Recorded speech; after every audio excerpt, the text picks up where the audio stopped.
to talk about this book by T.J. Sullivan called Motivating the Middle.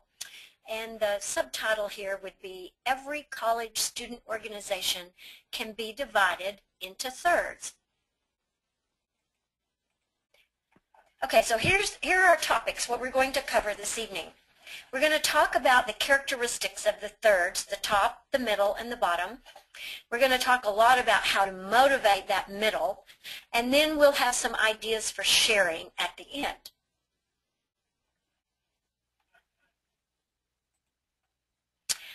We're going to discuss, like I said, the characteristics of all of those sections of organizations. So first, let's examine the top third members. And if you're on this webinar, you are probably a top third member. Top third members are those who do most of the work in organizations. They're busy, they're visible, they're easily recognized on campus or in a community, such as people identify, well, John's a Delt, or Carrie's in student government, or Darnell plays football. These members have an opinion about the direction of the organization. They exert their influence and social capital to affect the organization, and they believe that the success or the failure of the organization reflects on them personally. They take the organization very personally. They care about the new members. They will put strong effort into fundraising. They can be very competitive when the success of the group is on the line, especially with Greek awards or any kind of inter-Panhellenic competition. They get very excited when the group does well, and they can become very frustrated when it doesn't do well. They care greatly about the group's campus image. They wish every single person would take the organization more seriously and give 100%. They want fellow members to be motivated to like each other and to work well together. They love certain aspects of the organization, and they see the potential that it has, and they devote a large amount of time to its activities. But they also see the shortcomings and earnestly strive to find those fixes. And they're really great about attending leadership conferences. So we're going to take a question first. So Reese, you want to tell everyone how to do this? Wonderful. So I'm going to go ahead and launch the poll, and go ahead and mark on your screen or on the poll section, yes, no, or not sure. So do you think approximately 1/3 of your members fall into this top category? I'll go ahead and give you a few more seconds, and we're going to close the poll in 5, 4, 3, 2, 1. Let's see those results.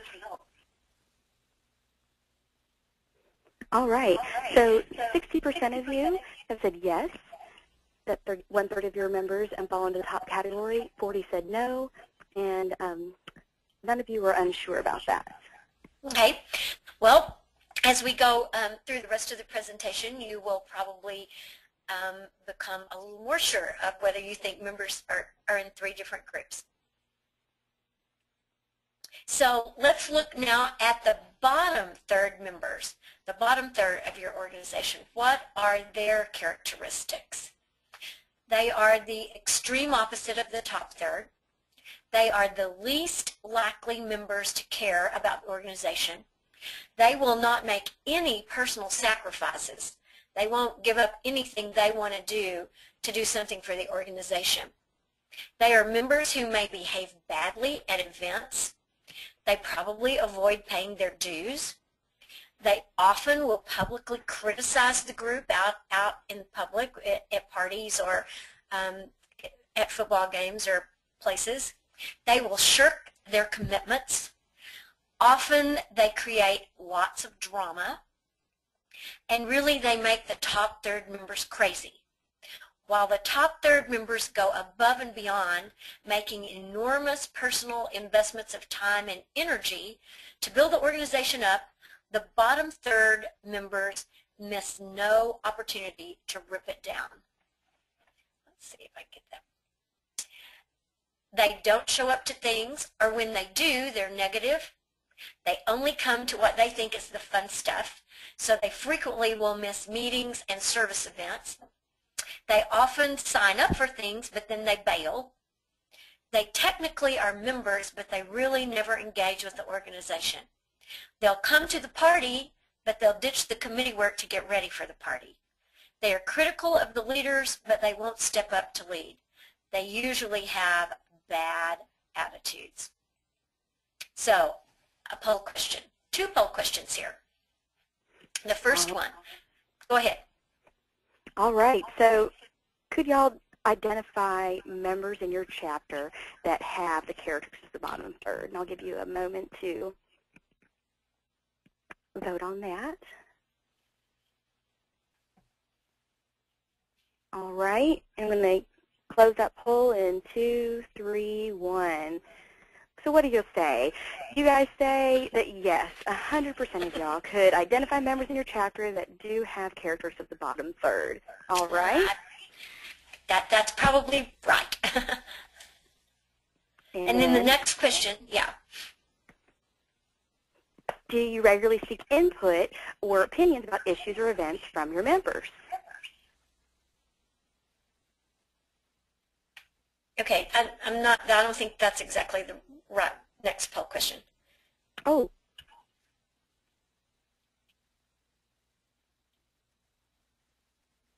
I apologize. No problem. So the next polling was, do you agree that your chapter could be roughly divided into top, middle, and bottom third? So for those of you who believe that you could divide your chapter in the top, middle, and bottom third, go ahead and raise your hand.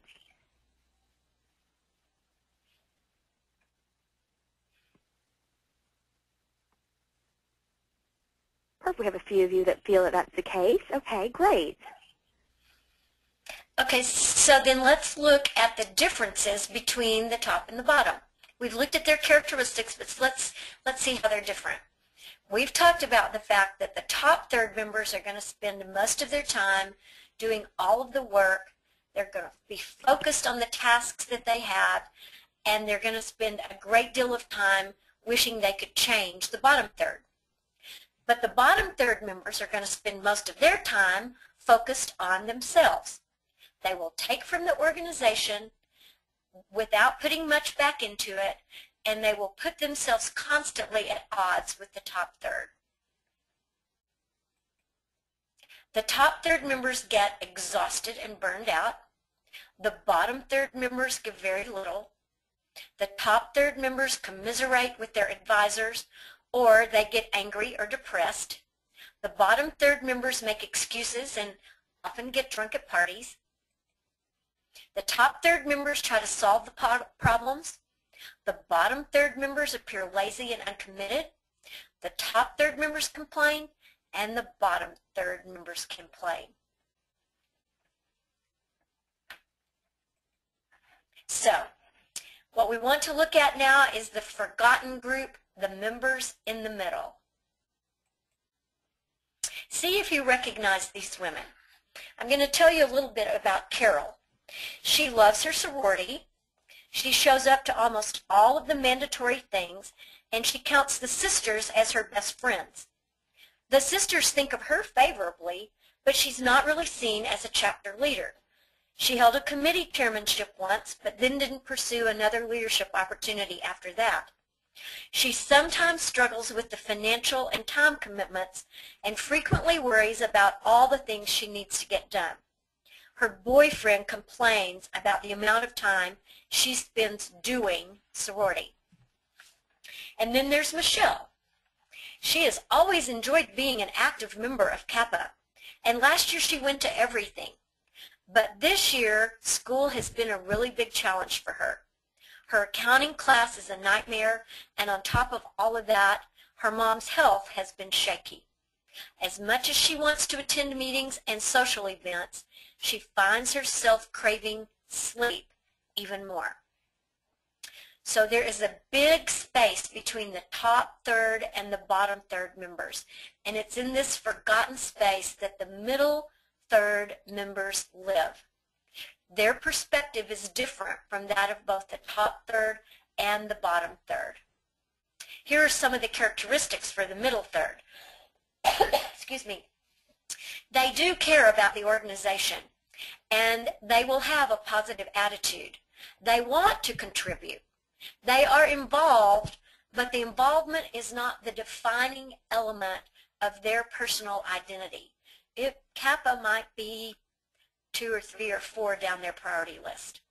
They're not usually thought of as leaders, and they really don't criticize or offer opinions. Because they are not the first to step up, they're not typically thought of as leaders.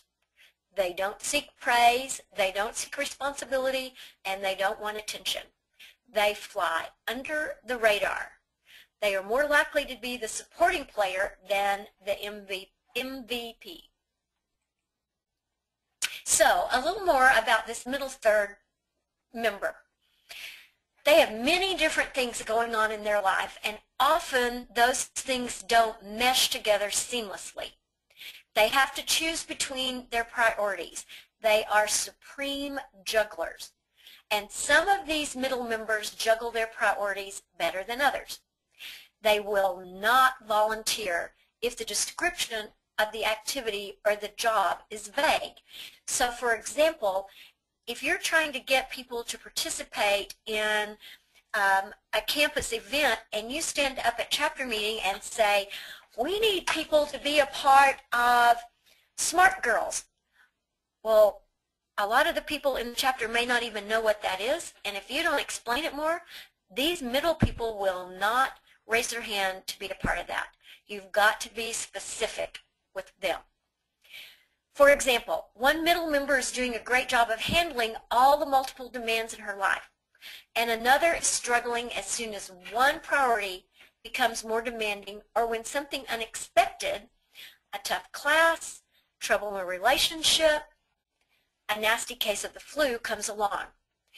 These middle members are keenly aware that the balance they have is delicate and it's easily thrown off.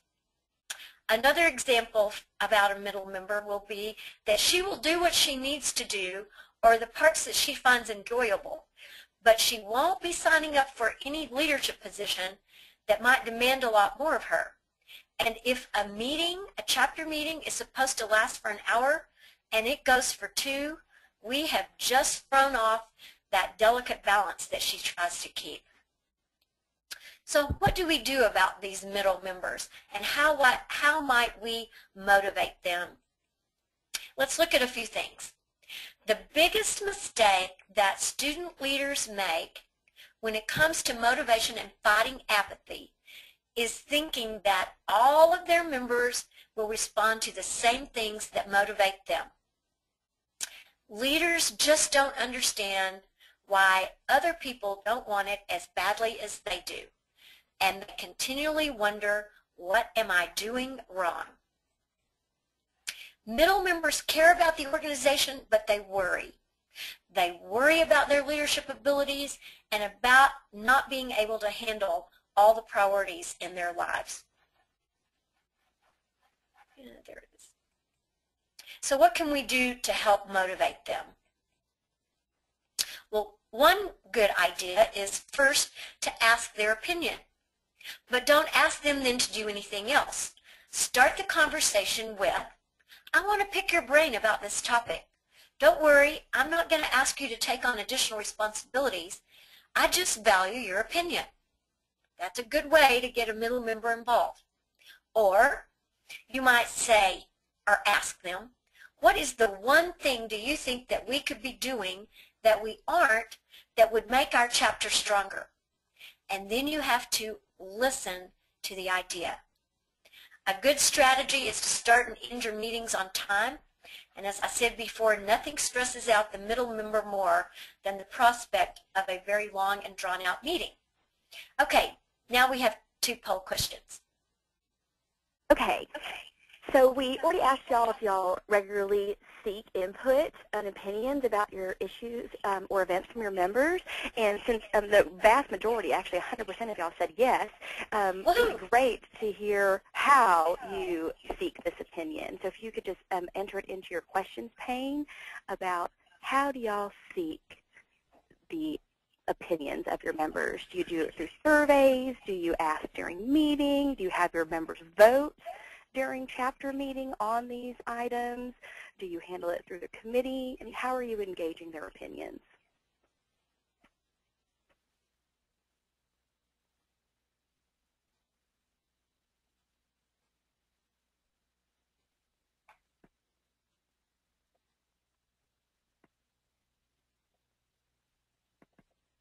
Oh, great. We have one attendee that says that we ask through our committees. Oh, that's a great idea. Wonderful. Anyone else have any other ideas on how they gather information from their members?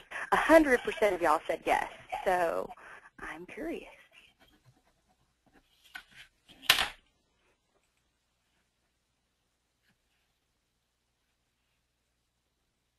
Okay, well, let's go ahead and move on to the next question then. And if you do think of some great ideas, feel free to just head on out and give those. Another one said that a lot of this comes from committees. Great. So here's our next polling question. Do you use a time agenda at chapter meetings?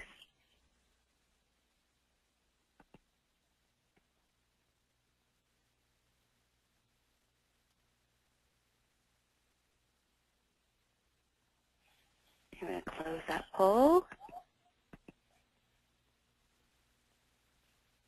And the majority of you said no, you do not use a timed agenda. And that might be something to look at, especially if your meetings are running long.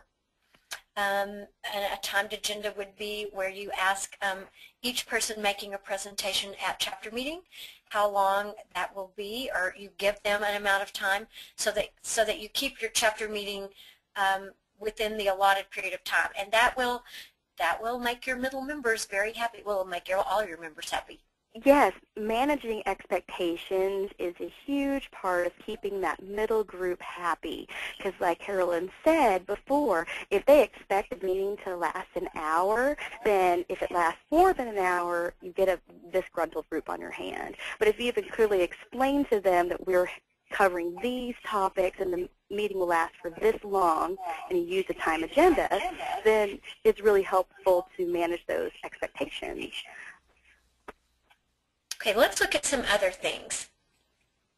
Some more ideas for the middle third members. They hate mandatory events. They are going to show up to a lot of things, but they would prefer to be able to pick and choose the things that fit their schedules.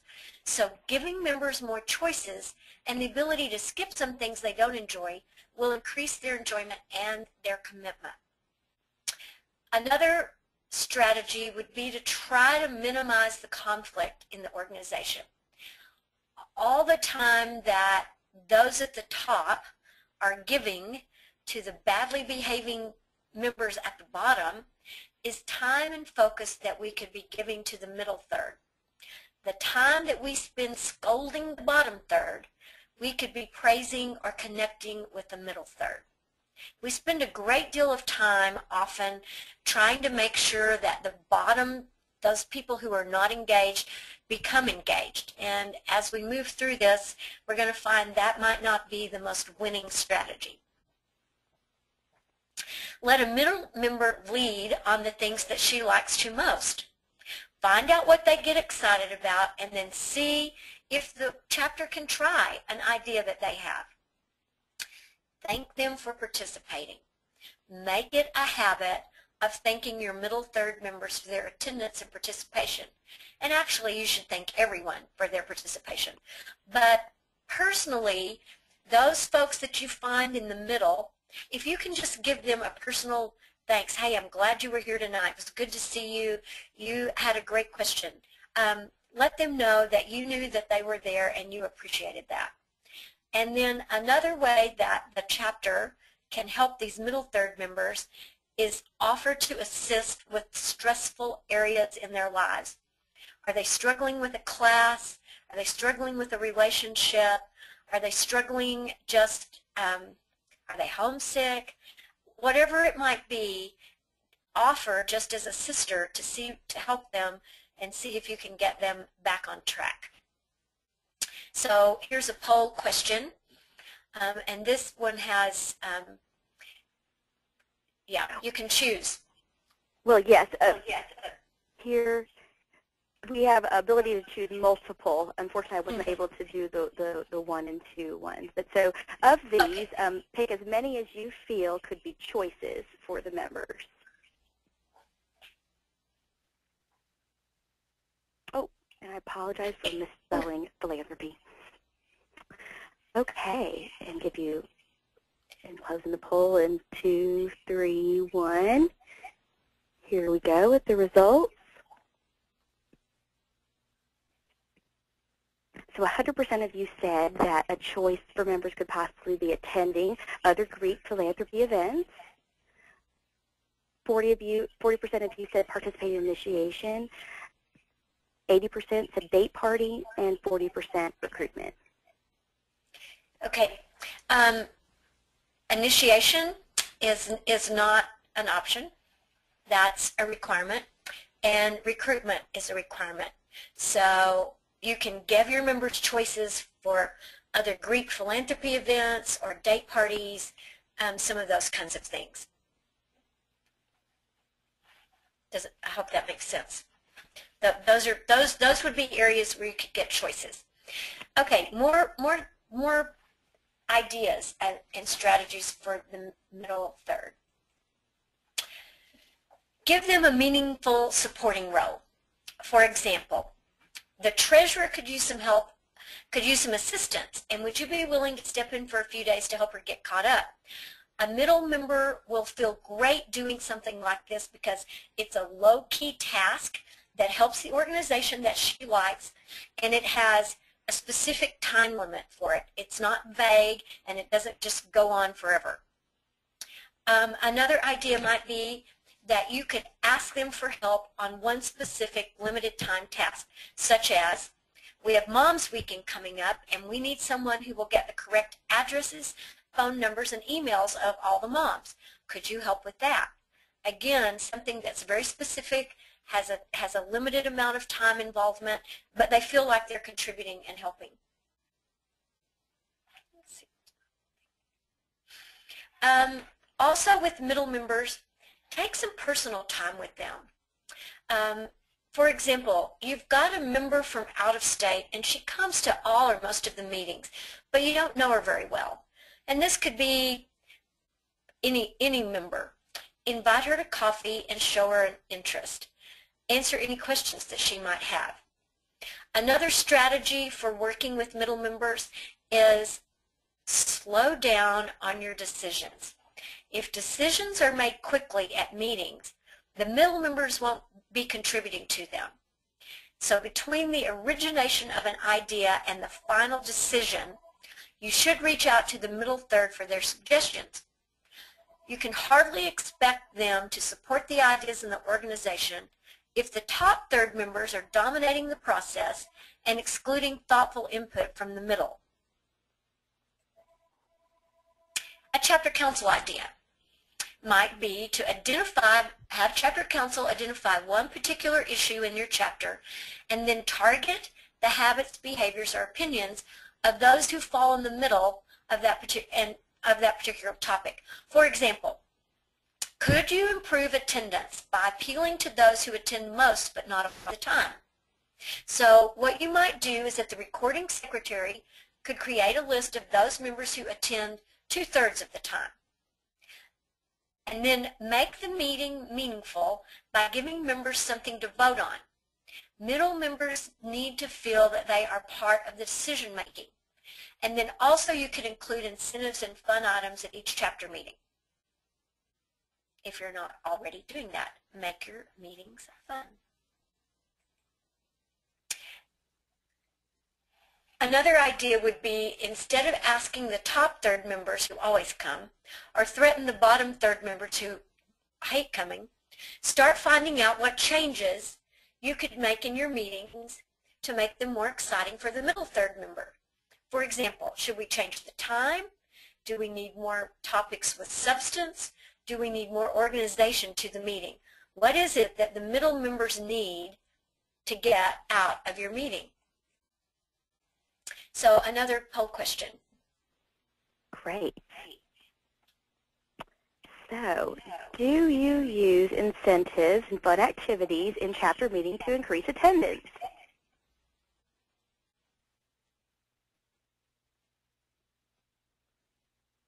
All right, I'll give you 5, 4, 3, 2, 1.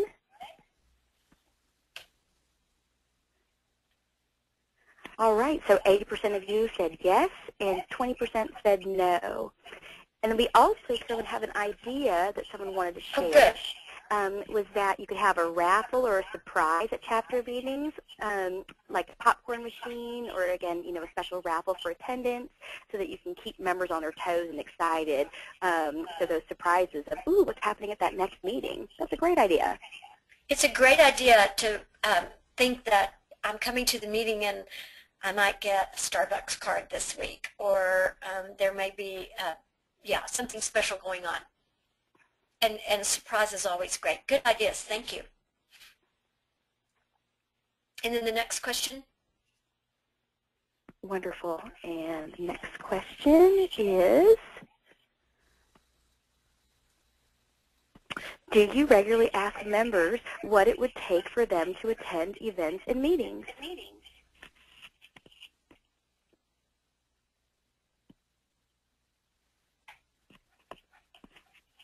And I'll close the poll in 5, 4, 3, 2, 1. Wonderful. So, no, 100% voted no. Okay, that's really interesting. So I'm thinking that asking your members what it is they would like would be a great idea to possibly increase your attendance. Create a questionnaire with a couple of questions on it. Pass it out at their next chapter meeting, or put it up on your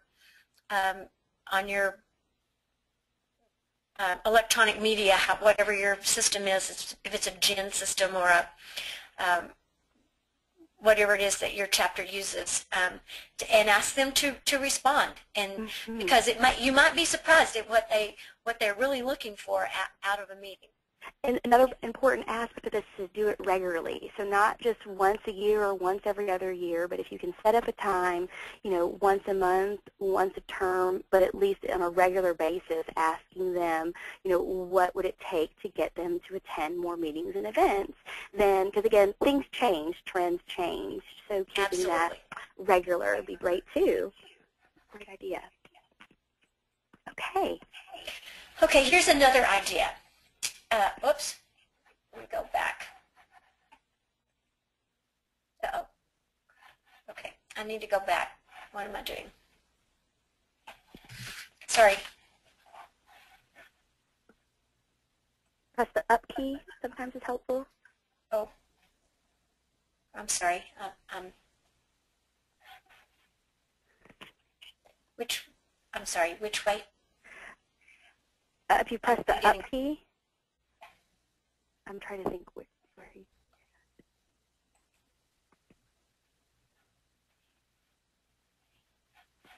I'm sorry. I punched.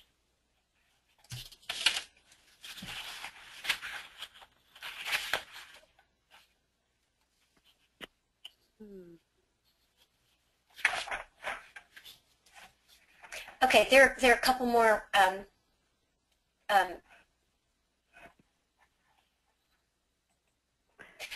okay, so there are some additional ideas. You know what, Carolyn? I'm going to change back to me, and I'm where you Can you press it back? Thank you. And we were going to do that real quick. Okay, I'm sorry. No worries. anything, chapters are flexible.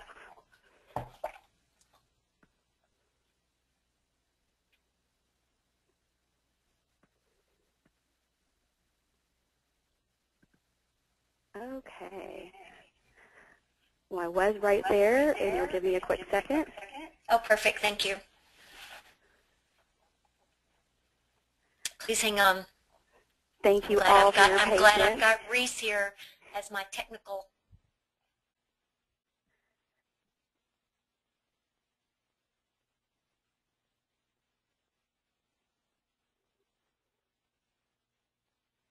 Okay, perfect. Here we are. Thank you.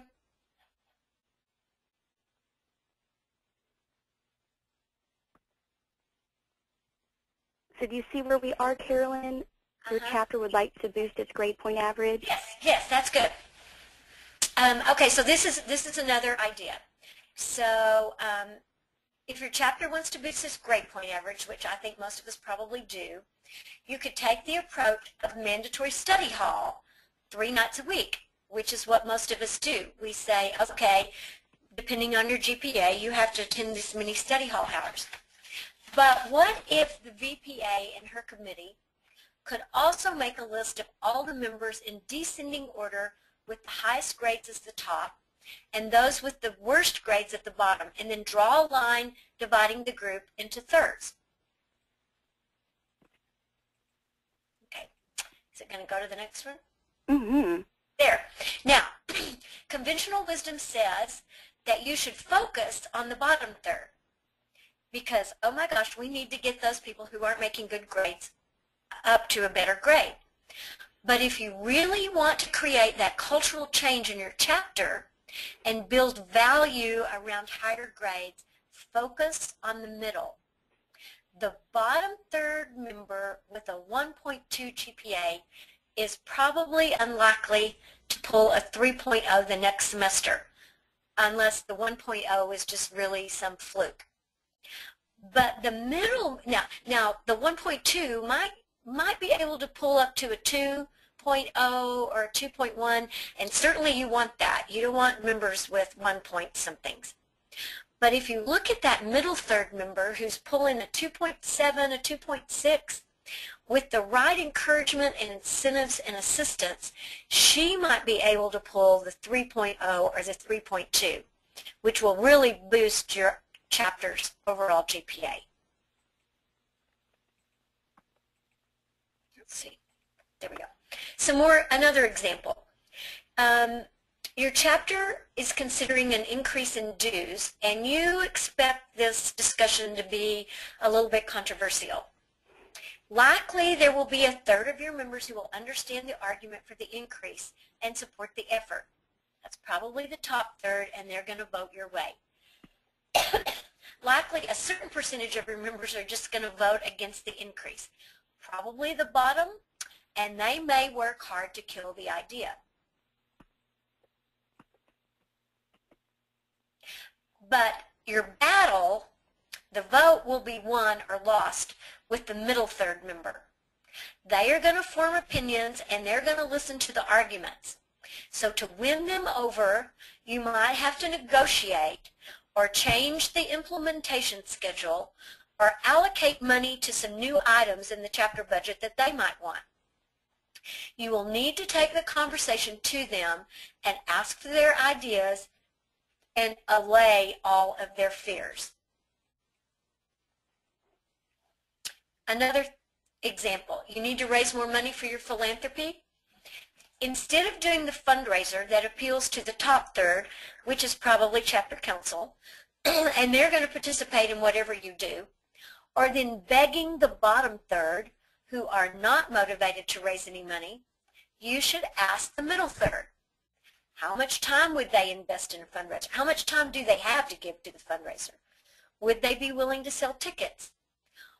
What have they seen work in other situations, in other organizations that might take a reasonable amount of time and effort?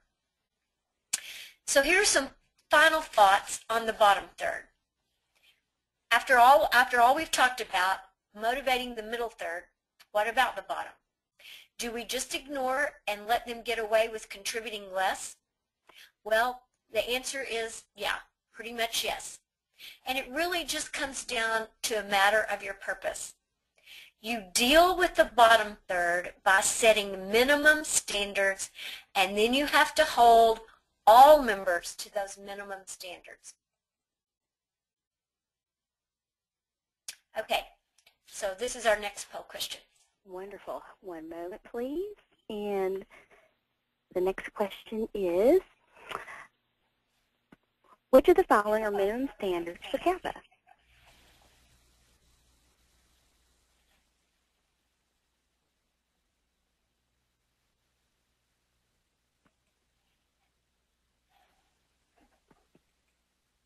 I'll give you a few minutes to vote, or seconds to vote, and I'll close the polls in 5, 4, 3, 2, 1. All right. So as you can see, 25% of y'all said attendance, finance, and academics. 25% said finance, social events, and campus involvement.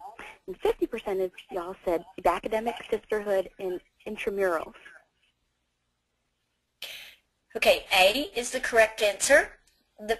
Our minimum standards are attendance, finance, and academics. You have a minimum. Those are the things that you need to be holding those bottom third members. Those are the standards you need to be holding them to. Their attendance, paying their dues, and making that minimum grade.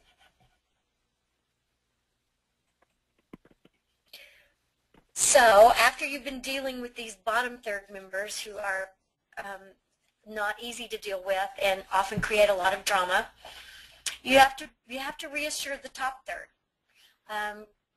These members may get very annoyed by the disparity of those minimum expectations we were just talking about.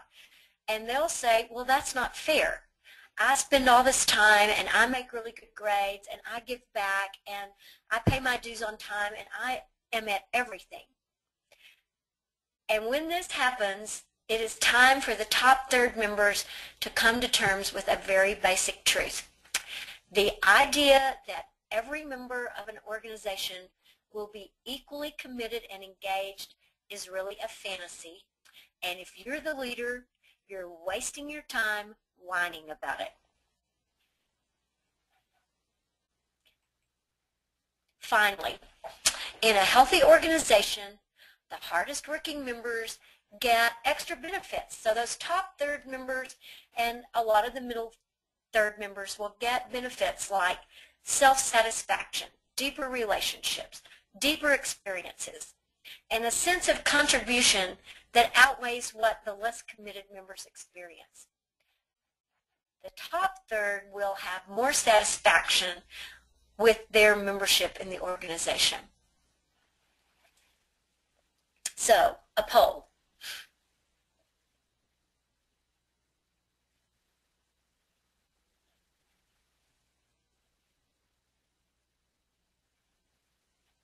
Do we see this poll?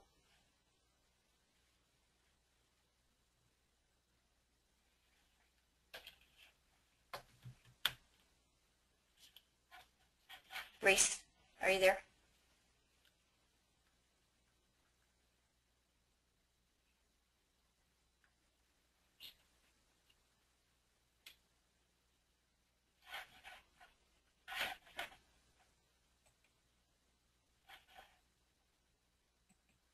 Whoops. Reese, are you there? Hi, I am there, but I was on mute. I apologize, Carolyn. Oh, no problem. I don't have another poll, but if we have any other questions or or concerns that people have before the follow-up slide, please, does anyone have any questions or concerns that they'd like to share?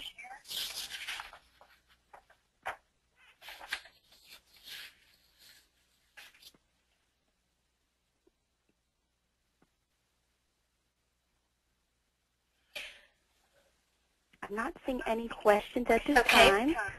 Well, one of the things, if you use any of these strategies or you come up with your own, or I'd love to challenge everyone to just go back to your chapter and try to use one thing that we've talked about this evening, and then contact me and let me know how it goes, or contact your advisor or your PDC and then let us know how it goes.